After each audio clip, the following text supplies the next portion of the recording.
Facebook के इस विशाल मंच पर मैं रुद्र आप सभी का एहतराम करता हूं। साथियों, मानवता बुरे दौर से गुजर रही है, लेकिन धैर्य रखिए, ये दौर भी गुजर जाएगा। ऐसे मेरे गुरुदेव परम पूज्य मेरे दादाजी पंडित जय नारायण पांडे की एक बात मुझे बड़ा हिम्मत देती है, जो मैं आप सबको भी सुनाता हूं। बाजी बेर बाग हाथ बाजते नगाड़े साथ, बाजी बेर कर खुदार खेत कोड़ रहिए, बाजी बेर हाकिम हुकुम हजारों पर, बाजी बेर पाजिन की बात चार सहिए, पर छाड़िए न हिम्मत बिसारिए न हरिनाम, जाहि विद राख है राम वही विद रहिए, जाहि विद राख है राम वही विद रहिए। अर्थात विजय जुलूस निकालने वाले व्यक्ति का भी कभी ऐसा समय आता है कि उसे हाथ में कुदाल लेके खेत जोतना पड़ता है, तथा हजारों पे हुक्म चलाने वाले का भी कभी ऐसा समय आता है कि उसे शैतानों की चार बात सुननी पड़ती है, सहनी पड़ती है। पर समय चाहे जैसा भी हो, उसका सम्मान करिए, हिम्मत मत हारिए और प्रभु को मत बिसारिए, सब ठीक हो जाएगा। ऐसे में उर्दू का भी एक शेर याद आता है कि रंज से खूंगर हुआ इंसान तो मिट जाता है रंज, मुश्किलें मुझ पे पड़ी इतनी की आसान हो गई। अर्थात समस्याएं मनुष्य को और ताकतवर बना देती हैं। अच्छा साथियों, आप सब महाभारत देख रहे होंगे, यदि नहीं देख रहे होंगे तो भी जानते होंगे, क्योंकि यह भारतवर्ष की एक बहुत पुरानी कथा है, जन जन द्वारा सुनी गई है। तो बताइए, पांडवों से अधिक शक्तिशाली उस युग में कोई और था क्या? लेकिन क्या हुआ? समय ने उन्हें लाक्षागृह, वनवास, अज्ञातवास आदि दिन दिखाए। परिणाम क्या हुआ? राष्ट्रकवि दिनकर जी के शब्दों में सुनिए। हो गया पूर्ण अज्ञातवास, पांडव लौटे वन से साहस, पावक में कनक सदृश तप कर, वीरत्व लिए कुछ और प्रखर, नस नस में तेज प्रवाह लिए, कुछ और नया उत्साह लिए।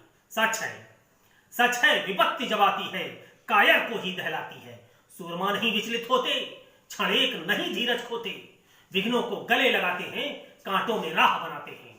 मुंह से न कभी उफ कहते हैं, संकट का चरण लगते हैं, जो आ पड़ता सब सहते हैं, उद्योग निरत रहते हैं, शूलों का मूल नशाने को बढ़ खुद विपत्ति पर छाने। है कौन विघ्न ऐसा जग में, टिक सके वीर नर के मग में, खम ठोक ठेलता है जब नर, पर्वत के जाते पांव खड़, मानव जब जोर लगाता है, पत्थर पानी बन जाता है। गुण बड़े एक से एक प्रखर है छिपे मानवों के भीतर, मेहंदी में जैसे लाली हो, वर्तिका बीच उजियाली हो, बत्ती जो नहीं जलाता है, रोशनी नहीं वह पाता है। पीसा जाता जब इक्षुदंड, इक्षु मने ईख गन्ना, पीसा जाता जब इक्षुदंड, झरती रस की धारा अखंड, मेहंदी जब सहती है प्रहार, बनती लड़नाओं का श्रृंगार। जब फूल पिरोए जाते हैं, हम उनको गले लगाते हैं। वसुधा का नेता कौन हुआ, भूखंड विजेता कौन हुआ, अतुलित यश क्रेता कौन हुआ, नवधर्म प्रणेता कौन हुआ, जिसने न कभी आराम किया, विघ्नों में रहकर नाम किया, विघ्नों में रहकर नाम किया।